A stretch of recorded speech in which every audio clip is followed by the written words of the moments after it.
Marc Lanvin, bonjour. Bonjour. Malgré l'inflation, les Français n'ont pas renoncé aux vacances cet été. Est-ce que vous constatez un recours accéléré au paiement fractionné dans ce contexte? Alors oui, oui pour plein de raisons, parce que pendant le confinement, les Français se sont habitués les Français et les Européens se sont habitués à cette façon de pratiquer. Nous, on le sait, sur le secteur, ça a été très compliqué sur le travel en 2020 et 2021. On a été très présent, on est resté très proche de nos partenaires et on en a même engagé de nouveaux. On a signé Center Parcs, on a signé Sea Blue, on a signé Leclerc Voyage pendant ces derniers temps. Et ce qui fait qu'on connaît une très belle croissance avec le retour des Français en vacances. Et la référence pour nous tous, généralement c'est 2019.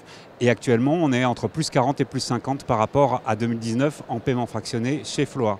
Floa étant le plus gros acteur, on fait en gros, d'après nos estimations, un paiement fractionné sur deux est effectué par Floa dans le tourisme. D'accord. Est-ce qu'il y a un profil type du voyageur qui a recours au paiement fractionné ou pas forcément? Pas vraiment. L'idée reçue, c'est de dire que les gens qui font du paiement fractionné seraient plutôt des CSP un peu moins. Et c'est plutôt l'inverse. Toutes les études qu'on a menées ont tendance à dire que c'est plutôt un peu plus des CSP+, et des plutôt plus jeunes. Voilà, et on va dire, des gens qui sont à l'aise avec le digital. Mais en gros, toutes les catégories de la population sont représentées. Vous évoquiez les nouvelles implantations. En quoi ça devient pour les professionnels du secteur un enjeu stratégique, le paiement fractionné, le fait de pouvoir le proposer? Alors aujourd'hui, les Français ou les Européens qui ont goûté au paiement fractionné disent qu'ils vont s'en resservir. Et il y en a même plus de 60% qui disent que s'ils ne trouvent pas une facilité de paiement, ils vont changer d'enseigne ou changer de site pour commander leurs vacances. Donc ça devient un indispensable, un must-have.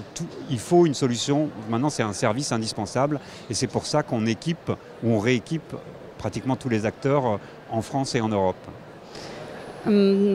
Floa Bank vient également de passer dans le giron de BNP Paribas. Qu'est-ce que ça change pour le développement stratégique de Floa, notamment auprès des acteurs du voyage?